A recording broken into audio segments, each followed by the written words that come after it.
All right. Okay. Thank you, Bob. I appreciate this opportunity, and I'm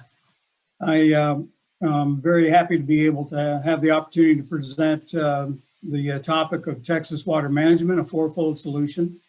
As Bob said, I have a patent pending on a system that this is based on. This concept is not limited to Texas. I've just developed it with Texas as a model. In the decades that I've been working in the field of water resources, I've been called to assess many dams.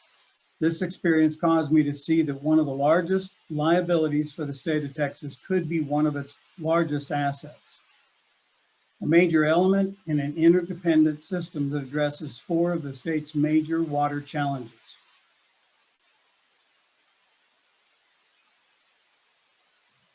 The challenges, of course, are floods, droughts, groundwater recharge, and aging dams. These are only exacerbated by the explosive growth that I think we're all aware of, which by some estimates are about 1,000 people a day.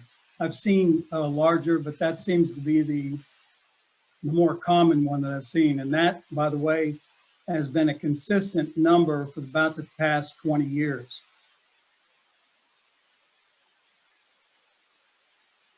Floods. On June 18th, 2007, a line of thunderstorms swept through Gainesville, dropping more than 8 inches of rain during the pre-dawn hour. In short order, Pecan Creek, a small tributary of the Elm Fork to Trinity River, began rising, and before mid-morning, it peaked, swelled out of its banks, and swept a mobile home from its pad into the swift currents. 3 family members were lost in this tragedy. I'd been hired as an expert witness, and I estimated the Pecan Creek flood to have about an 1,100-year return period. And I'd like to draw your attention to the lower right-hand corner,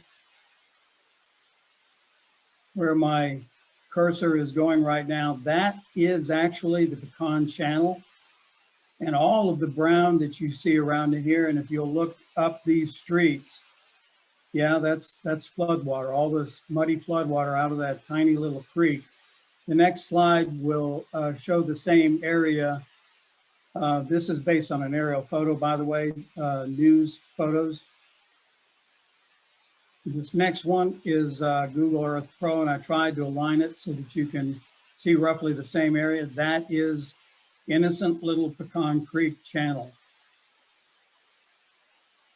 This is Anthony Street Bridge, the area just downstream of where that mobile home, and if you'll see where the cursor is showing, notice that dark line, that is a bridge railing that is submerged right around peak stage of Pecan.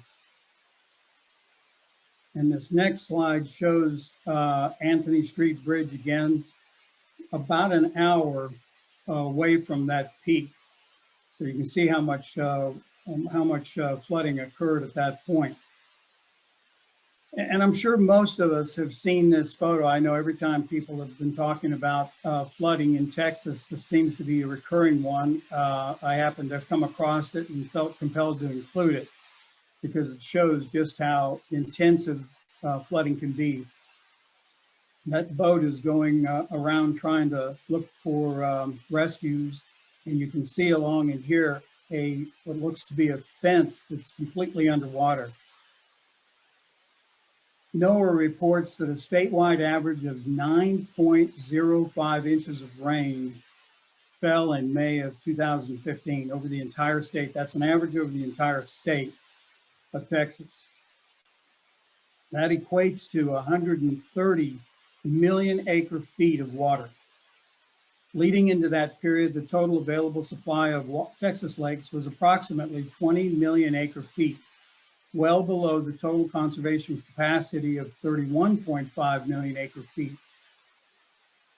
In that the storms were not evenly distributed either by time or area, and instead fell largely on area already saturated soils, the vastly greater portion, and some estimates are higher than 120 million acre feet, the vastly greater portion of that rainfall went uncaptured into the Gulf. Now, granted, these numbers document the all-time monthly record for Texas, but this provides insight into the unique characteristics of the state's weather.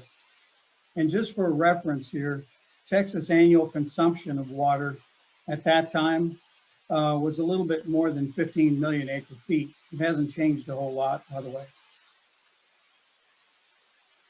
In order to address flooding, it helps to understand watershed development and its impacts on watershed hydrology. Unmitigated development practices tend to intensify and exacerbate flooding. Historically, most of us are familiar with the impacts of development: the increase in flows, both in peak and volume, a decrease in lag times, loss of valley storage, and these factors lead to more intensive and frequent flooding. But then also, there is often a degradation of water quality, which leads to bank instability, as the loss in quality causes a loss in the quality of the foliage that fortifies the banks in most cases. And then either a reduction or even a total loss of the natural channel. The past 2 decades have brought remarkable improvements to the fields of watershed and floodplain management. Computing, software, data collection, and management have resulted in a vastly improved base of tools and knowledge. And as a result, municipalities have revamped their subdivision, drainage, and floodplain ordinances. However, the benefits of these improvements are not quickly realized. From a regulatory standpoint, what works in one jurisdiction may not work in another. Cities have to weigh the toll on goodwill and fairness as they press to apply state-of-the-art. Legacy development is not easy or inexpensive or even practical sometimes to remediate. And I've included a couple of slides here just to give a real quick idea of growth. This represents a portion of Denton County and then Collin County. This area up in here is McKinney. And you can see this is, by the way, this is February 2001. Very clear to see how much development has occurred there. Now watch as we go to the next slide and how much that has grown in less than 20 years. That entire identical area. I'll just snap back again for quick reference. And that a lot of that development has occurred with new ordinances. Hopefully, I believe it actually has, which has tended to mitigate the impacts of development. But unfortunately, a great deal also has occurred that was done without the full mitigation of that. And now, talking of droughts, we don't need to think back too far to remember the constant news attention to Wichita Falls water struggles. This is a picture of Lake Arrowhead 1 year before the storm that filled it.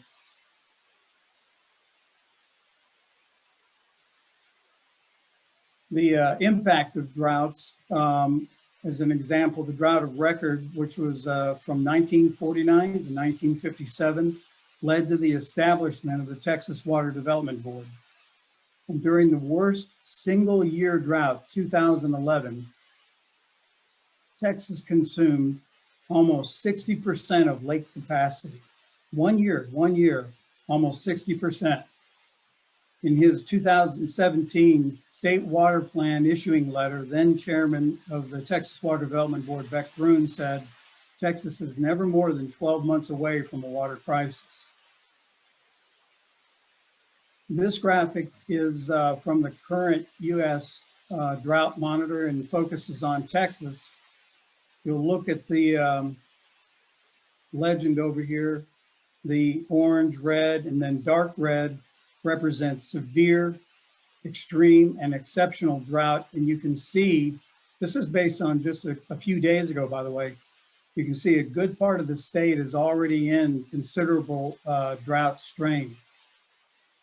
This graphic demonstrates the real profound thing here is that tall hill in the middle. That represents the exceptional drought that we were experiencing, actually our single worst year of record drought-wise, with all of that dark red, if you'll recall the legend. And this is after a year where we had a little bit of rain, not too bad of a drought in the prior year, and a very substantial wet year in 2007, 2008. And here only 4 years later, we're experiencing substantial drought. As the saying goes, Texas weather is an extended drought interrupted by a severe flood. The third issue that we're going to discuss is addressing the insufficient groundwater recharge. Without sufficient recharge, groundwater is not a sustainable resource. In the spring of 1979, I found myself a few miles outside of Lubbock in a farm field, taking depth and flow measurements on a water well as I gradually increased pump speed. I was working on my graduate research project, which was titled Water Well Renovation, and I had recently overseen the installation of a new Johnson well screen aimed at improving production. That well was a little more than 300 feet deep, and the static water level was about 150 feet below the water surface at that time. Today, it would yield only a fraction of the flow that I had witnessed. In the 42 years since that day, the static level in the Ogallala Aquifer has dropped an average of 1 foot per year, with some areas experiencing as much as 2 feet per year. Most farmers have drastically reduced their dependence on irrigation, with many resorting to dryland farming. The aquifer's natural recharge is far excelled by the demands. The natural recharge, by the way, amounts to about 3 inches per year. And just another point about that, this being the Ogallala here, and the area that I was doing that testing is roughly in that area where the cursor is. The recharge for the Ogallala is up in Nebraska around the Omaha area. That's the primary recharge. Most other areas that overlie the Ogallala do not have sufficient permeable soils above to be able to allow for transmission of water. Either that or they don't have significant rainfall.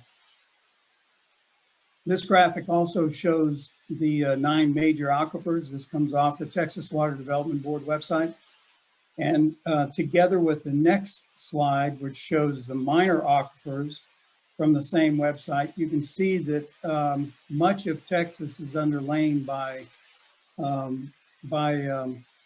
aquifers. This next graphic kind of illustrates the point of that. No surprise, 96% of the water, Earth's water, is in the oceans, but what's kind of astounding here, looking at the amount of water that's in our fresh water lakes and rivers as a percentage of the total of the Earth's water, and then look at groundwater, more than 100 times as much as what's in freshwater lakes and rivers.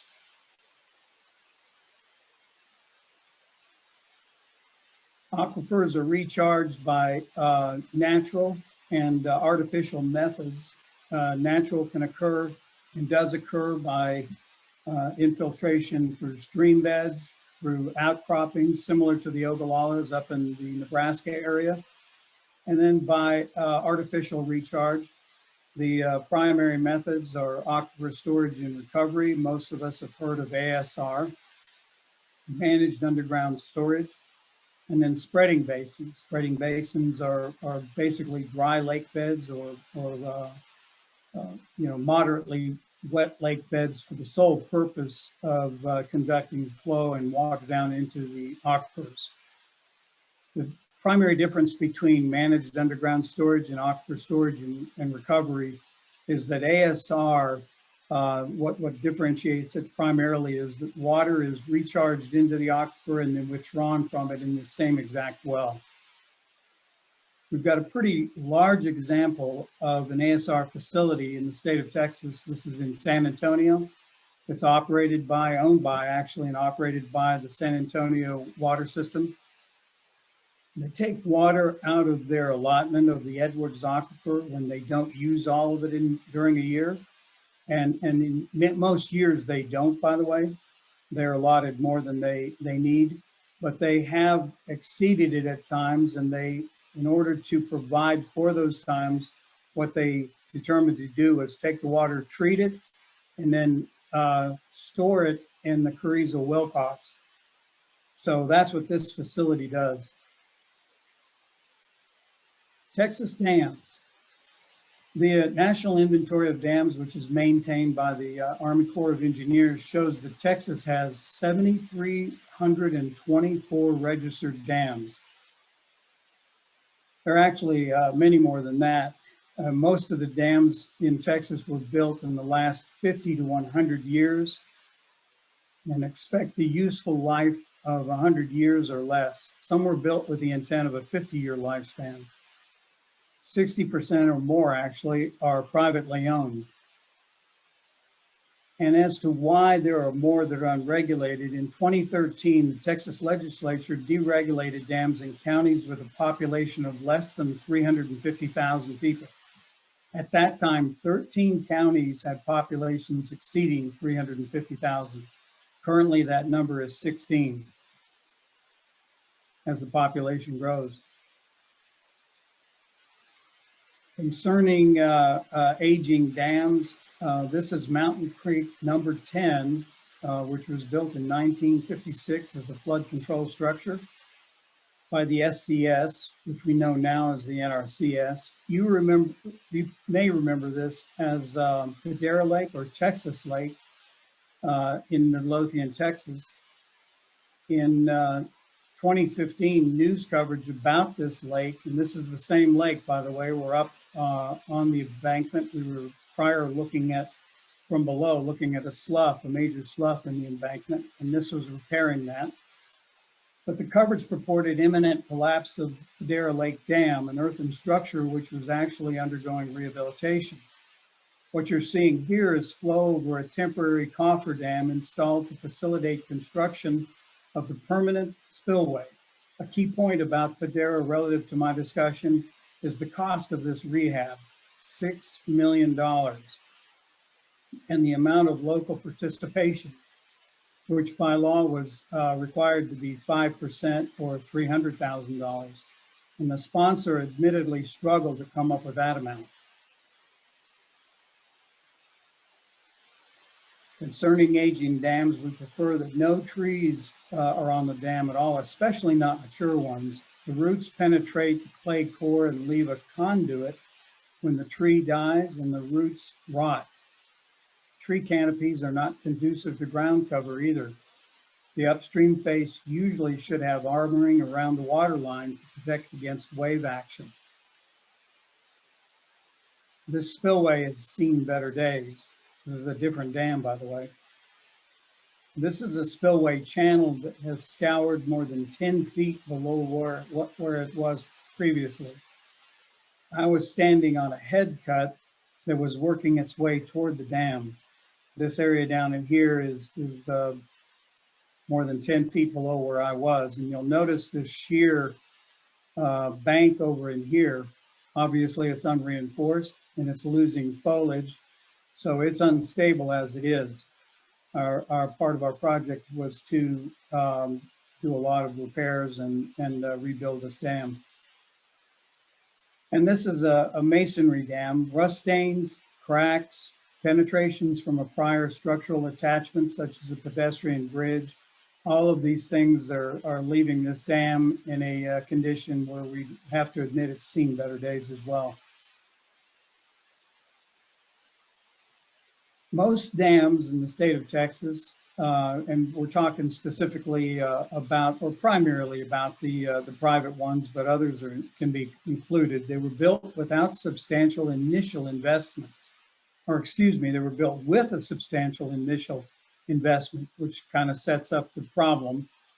Most were provided with no substantial maintenance investment, and most lack sufficient funding to facilitate rehabilitation or removal. ASDSO estimates that 66 billion would be required to rehab non-federal dams nationally and 20.4 billion for high hazard dams nationally. And since Texas has 8% of the nation's total of 91,458, proportionate estimate of the cost of Texas would be 5.28 billion for all of their dams, non-federal, and 1.63 billion for the high hazard dams.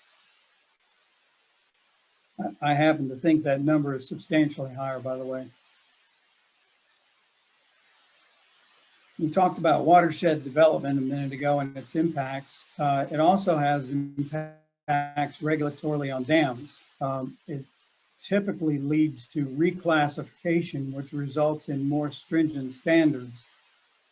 The standards are based on size and hazard class. And this comes as a surprise to many owners. Most that I've worked with, by the way, is that they are responsible for maintaining the dam, not only the condition of the dam, but for maintaining it from a compliance standpoint. This becomes very significant when development occurs, particularly downstream. And I can illustrate here with a kind of a hypothetical. Many agricultural dams, stock tanks as we know them, began with and retained low hazard classification by simply placing one house downstream of the dam within its inundation zone. Its design flood doubles. And you can see here, if it was a low hazard small dam, it had a design standard of 25% of the probable maximum flood. And a rule of thumb, the 25% of the PMF is often about equal to a 100-year flood.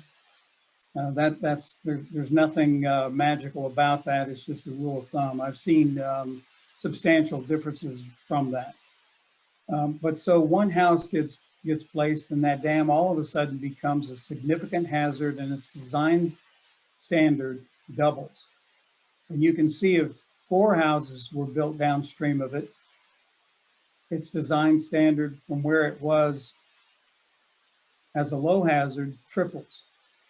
So all of a sudden, with the construction of a subdivision downstream within the inundation zone, this owner becomes responsible for upgrading his spillway to accommodate 3 times the design standard that he had before.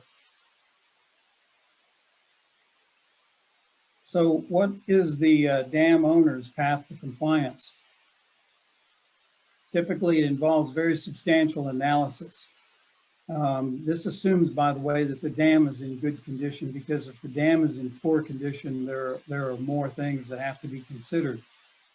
But even a dam in good condition, the analysis, now that the standard has changed, starts with a breach analysis, where you simulate the breach of the dam, do an inundation map downstream of it to see how broad and how far the flood wave goes and how many structures it impacts. And then from that, you do a hazard classification. And if you're sensing that there is a potential catch-22 here, you'd be right, because how do you start this process if the hazard classification changes during the analysis? We don't know quite what to start with at the breach analysis stage, and by the hazard classification stage, we can find out that our assumption was wrong and we have to go back and run it with a higher number. But eventually you get to the design standard, do a spillway adequacy analysis, which runs that flow basically in the spillway to see if it has the capacity. And when you find it doesn't, determine what size is necessary. And it can either, I say either, it involves a number of different possible solutions, from widening the spillway, deepening it, improving its flow characteristics by reducing friction, but it also can include raising the height of the dam, adding other conveyance elements, and other options besides that. Other alternatives too include removal, rehabilitation, and no action. Occasionally, no action is adequate. There's the dam happens to have just fortunately enough capability in its spillway to be able to pass the design storm. And sometimes no action becomes a de facto because when no other money is available to upgrade the dam and the cost is going to be $6 million, and you can barely scrape together 300,000. You may not want to call it no action, but certainly delayed action. Okay, removal is not. A lot of people ask about removal as an option. Seems like if I can't upgrade this thing, well then let's just go ahead and get rid of it. But removal by itself is not an easy option either, and it's not very inexpensive. As a matter of fact, it can be quite expensive, occasionally even more so than rehabilitating the dam. You have to do hydrologic and hydraulic evaluations of post-removal impacts because sometimes the dam is functioning in such a way to reduce flooding to downstream subdivisions, and simply removing it may remove that flood protection. So you have to consider mitigating that issue. Environmental impacts are also required.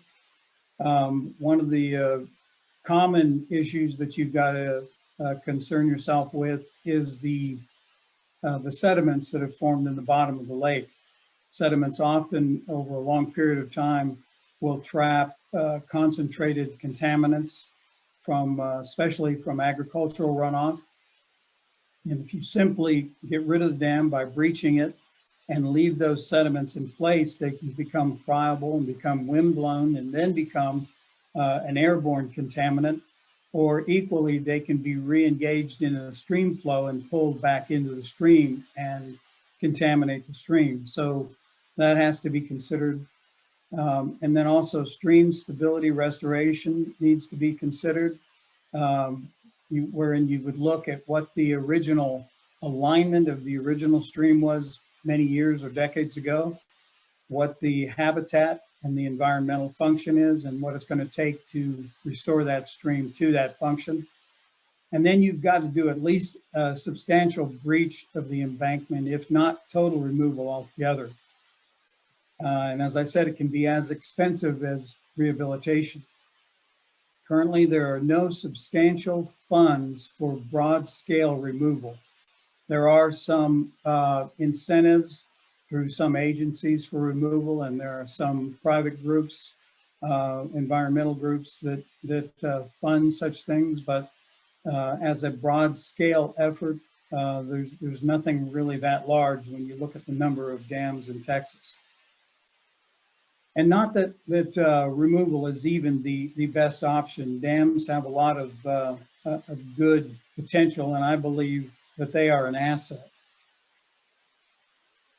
Agricultural, these first six here are very obvious to engineers: agriculture, irrigation, water supply, flood control, recreation, reclamation, and hydropower in some cases, although not really in Texas. We don't have any hydropower lakes, nothing considerable. But then the others are capturing agricultural concentrations. In watersheds where there is a lake, this actually comes to be a benefit. And the lakes can also be a migratory bird stopover, develop new habitats, groundwater recharge, and stabilization of environmental flows downstream, particularly of the dam. Potential liabilities from a dam: environmental degradation. Obviously, by putting a dam in a stream 100 years ago or 50 years ago, whenever it was built, it altered the natural stream flow. It altered the habitat, and in some cases, possibly even in many cases, the effects were not really all that beneficial and might have even been a degradation.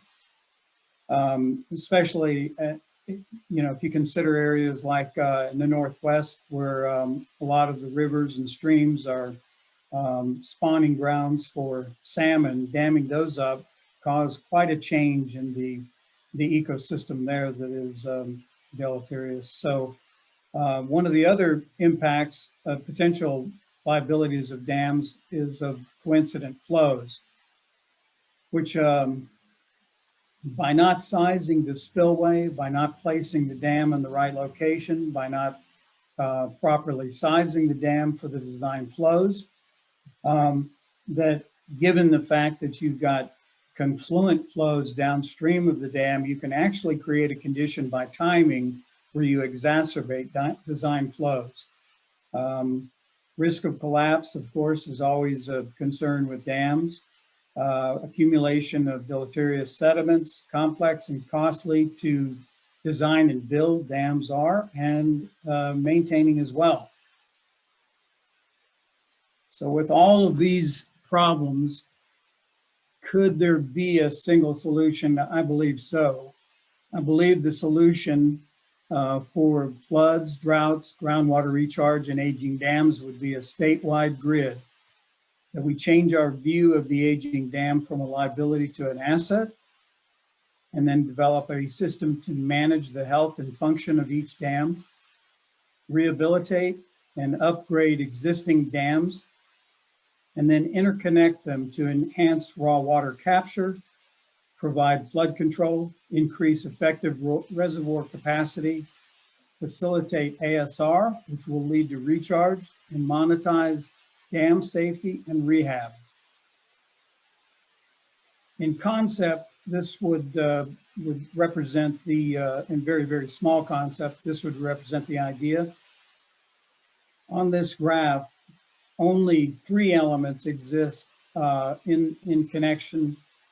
One would be, and if you could take as an example, Lake Ray Hubbard, Dallas treatment plant, and the distribution to neighborhoods. These are the only 3 elements of this overall that exists right now. So the grid would add in certain other elements such as, and connections, such as non-water supply lakes that are existing right now. They would be taken into the water supply system, and then flow would be allowed to, or through conduits, either by gravity drain, by stream, or from another basin, would be allowed to flow into and out of the water supply lake, into and out of adjacent lakes. And then the added element in this lower system here would be an ASR facility, where excess treated water would be able to go into an ASR facility for recharge, for later withdrawal for distribution, or as this example here, to go be treated and specifically recharged for some very, very later use, or some downstream use, downstream inside of the aquifer. While the grid would be the responsibility of a state charter, participation by individual owners of privately owned dams would be on a voluntary basis. Private dam owners would retain ownership and rights and access to the original allotment of water while gaining resiliency and increased availability. Private owners would receive long-needed repairs, upgrades, and perpetual maintenance, while these dams take a vital role in achieving resiliency and increased supply for the state. Texas could also enjoy greater and more granular flood control, while the replenishment of the state's aquifers and the geographical availability of groundwater would expand. Perhaps one of the most compelling points for the plan is an alternative to the difficult, costly, environmentally challenging permitting and construction of new large dams that have been historically the solution for rapid growth. Some of the significant considerations for a grid solution would be interbasin transfers, water rights. Technical challenges would include elevation, not including the Rocky Mountains in the far west, the elevation from the Gulf, which is obviously sea level or zero, up to the Panhandle where the Ogallala is over 3,000 feet.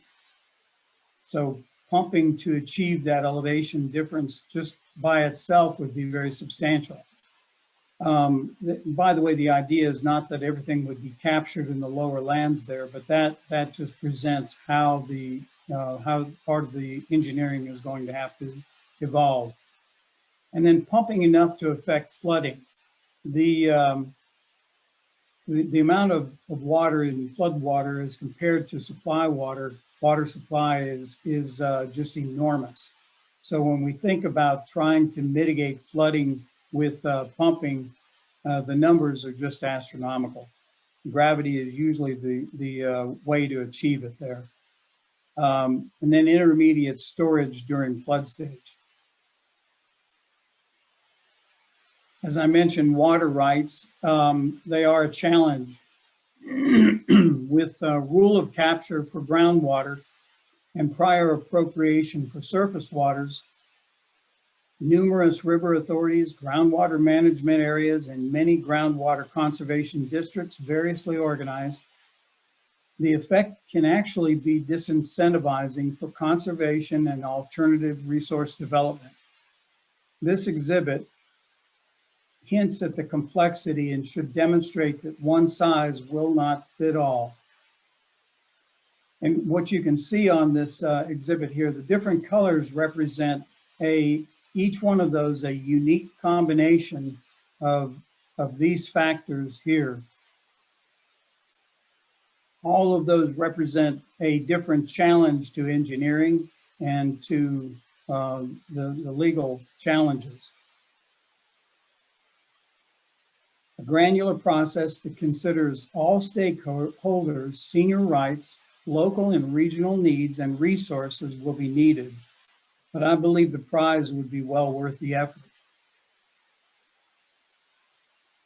The legislature, this concept is not without precedent in the legislature. Recently, Representative Lyle Larson and Senator Charles Perry put forth House Bill 3298, which failed for an unrelated reason in the 85th legislature. But they recognize the need, and as they say, as I've bolded down in the fourth paragraph, improving the laws regarding water transfers and constructing and operating an integrated network of water conveyance infrastructure. And much of their work is focused on water supply for Texas, and I believe they're convinced that Texas needs something on this order. We have enormous issues facing us with growth and limited resiliency, but I believe we have an enormous asset to work with. And that concludes my presentation. I'd be happy to take your questions.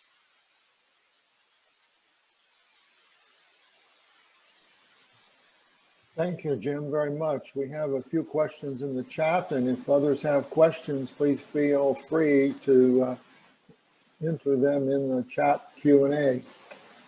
The first question is, could environmental degradation be offset by regulations to restore riparian buffers along streams and rivers?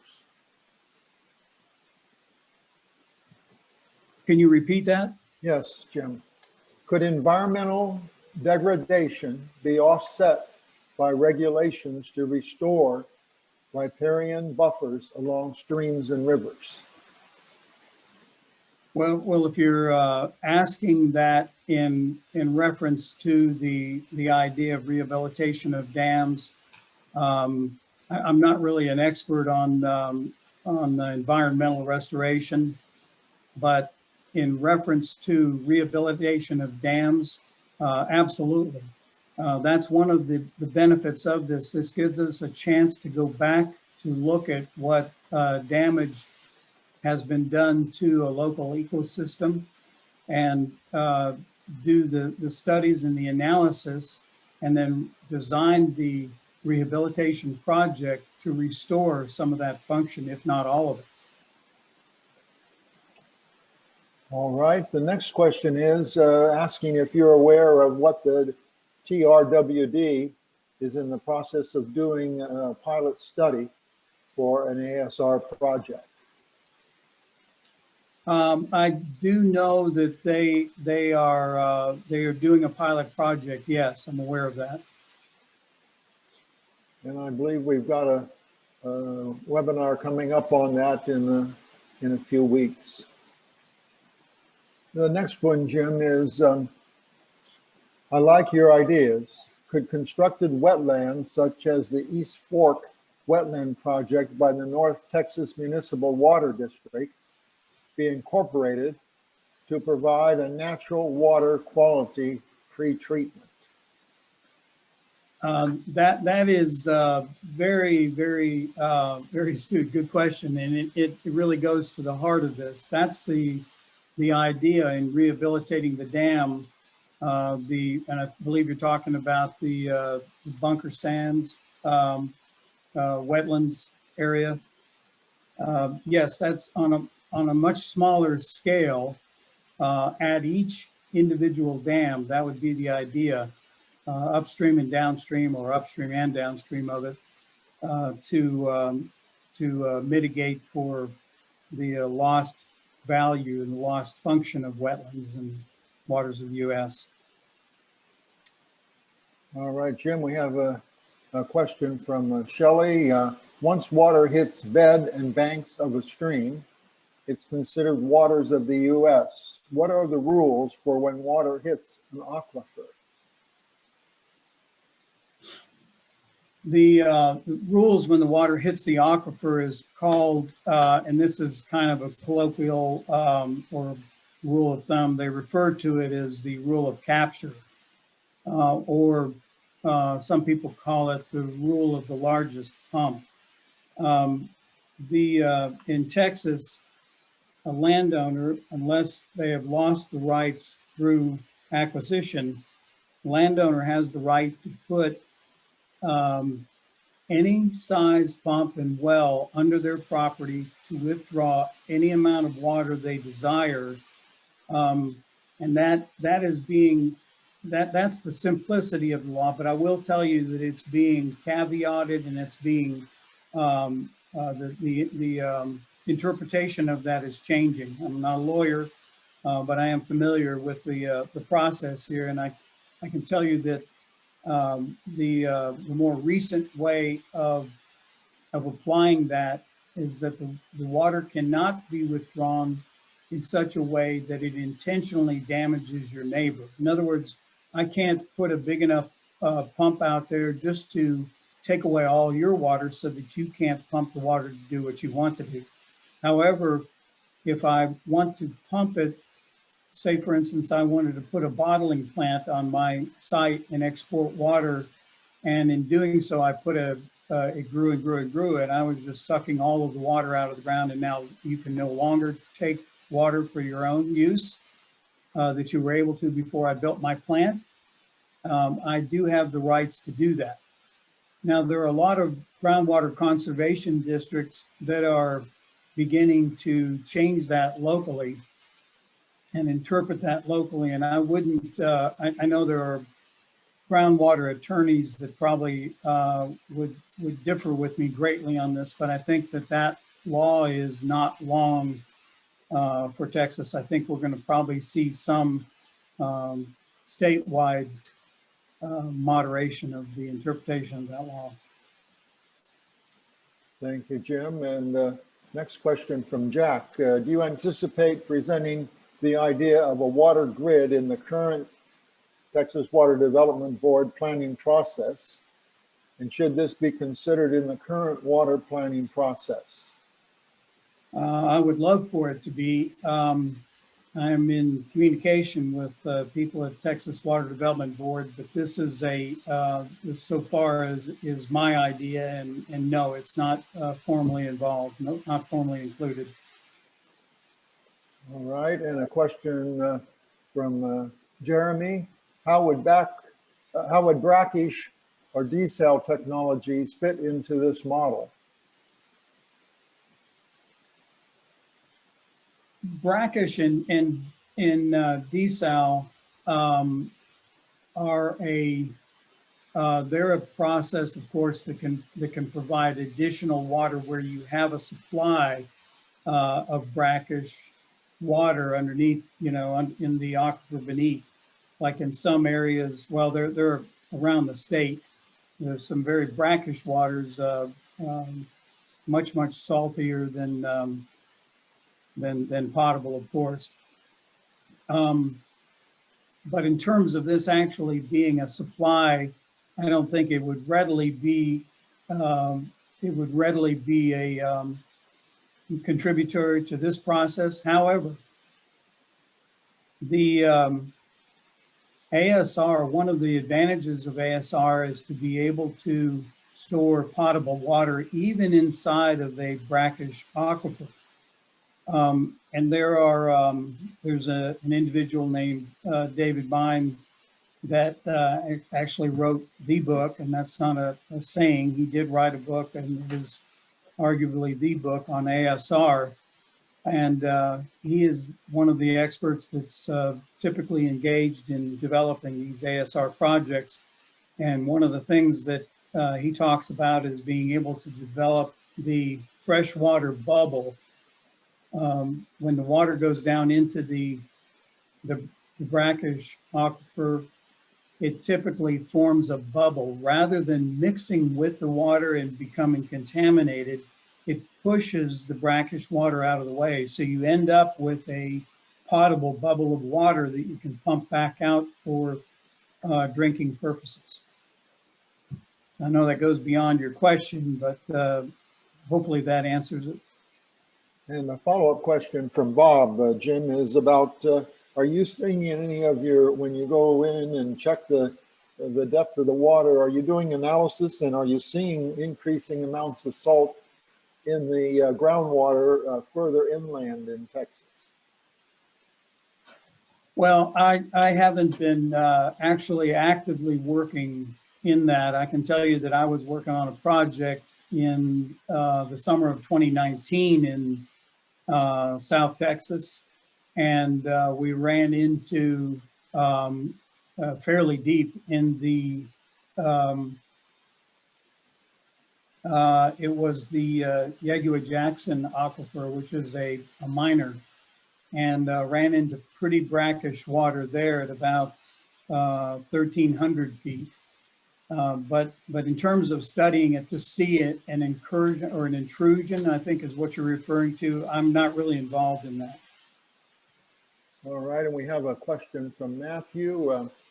What are your plans or thoughts for chlorination byproducts from anti-fouling with mass use ASR? The Phoenix metro area has been doing testing on that since 2016 and required a massive amount of monitoring to manage the fouling agent EPA water standards on recovery they were retreating at the time.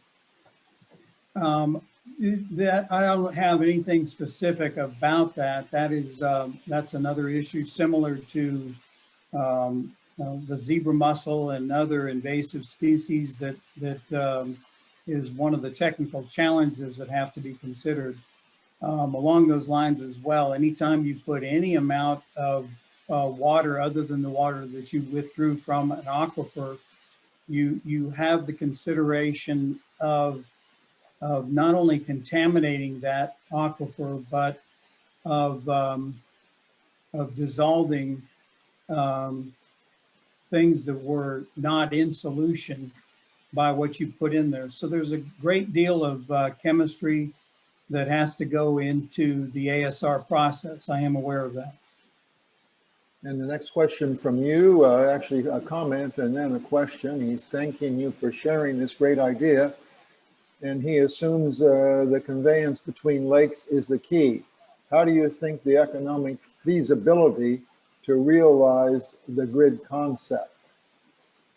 I think that broad scale application in the state of a grid is the key to the economics, and that shouldn't be too much of a surprise. The average distance between lakes is about 6 miles. So when you consider having to pump only about 6 miles to move water from one lake to the next, it's conceivable that that can be done, especially if the elevation difference is not substantial, that can be done relatively economically. So if we apply that over the overall, the grander scale, and go back to the comment that I referred to earlier about taking water from the very lowlands in the eastern portion of the state and taking them up to the panhandle, if we do that in one pumping exercise, yes, the cost is very substantial, but if you consider it over a network where incremental portions are pumped over a period of time, we establish a large enough network, then the incremental costs are reduced substantially. And a question from Jake. Could you give some examples of dam removals around the state or across the US, and when would dam removal be the most feasible solution for very old earthen dams? There are, I'm thinking right now, I don't know of any in the state of Texas. There are, you can Google a couple of dam removal projects in the Northwest, and particularly on salmon streams. And there are, well, there have probably been maybe 5 or 6 or more in the last few years up in the Northwest. Again, those are on salmon streams where the goal is to restore the habitat for the salmon. And in terms of where removal becomes the right answer, I think it comes down to analysis of all of the factors together. If a dam happens to be providing, first and foremost, if it happens to be providing flood control to the area downstream of it, and there's no other meaningful way or reasonable way to achieve that, then removal is not a good option. In some areas, dams were built where it just was not a good idea to place a dam. And so there, of course, removal is a good idea. So I guess to answer your question, it comes down to a case-by-case basis. And that truly is the main point with these dams. As many as there are, if you've seen one, you've seen one. They are so different from each other, and every installation in every location is different from the other. And a question from Claudia. Is there ongoing outreach to inform dam owners of the risk? The TCEQ is the one that's responsible for dam safety in Texas. And they do, yes, they do some outreach. They have programs where they go around on a regular basis and invite owners and engineers. As a matter of fact, you can watch their website and even talk to their engineers and find out what their schedule is. But yeah, they do make a circuit around the state on a very regular basis. They have materials that you can find on their website. And I do believe that they communicate directly with dam owners. But even still, it is, for some reason, it's usually a surprise by the time I'm engaged in taking a look at the problem. Well, Jim, thank you so much for a great and very interesting presentation. I personally was very surprised to see the little bit of water that is found in freshwater lakes and rivers. And I think that was something that was very new information to me. And I appreciate your talk on the Texas Water Management, a fourfold solution. Thank you all for submitting questions, and we thank you for participating in today's webinar. Jim, you did a great job in getting through a number of questions and having some good dialogue with our participants. Individual registrants will receive an attendance acknowledgement without any further action to show that you have the PDH credit. And if you're attending in your group, your site coordinator will receive the attendance acknowledgement for distribution. If you're interested in presenting a Texas Section webinar, please email vptech@texasce.org. That's vptech@texasce.org. You can also go to the webinar page on the Texas Section website for a list of upcoming sessions. The next one is February 9th, and it will be Innovative Structural Solutions to Dallas Area Traffic Signals. We have a tentative one on February 23rd and confirmed ones on March 9th and 23rd. The 9th of March will deal with climate-driven drought challenges. And the March 23rd will deal with Texas disaster recovery, mitigation, and planning programs. As always, we welcome your questions and comments and look forward to hearing from you at any time. Let me turn it back over to Mike as we appreciate your all in attendance and Jim's presentation. Mike? All right, this will conclude the session for today. Thank you all once again for attending, and please enjoy the rest of your afternoon.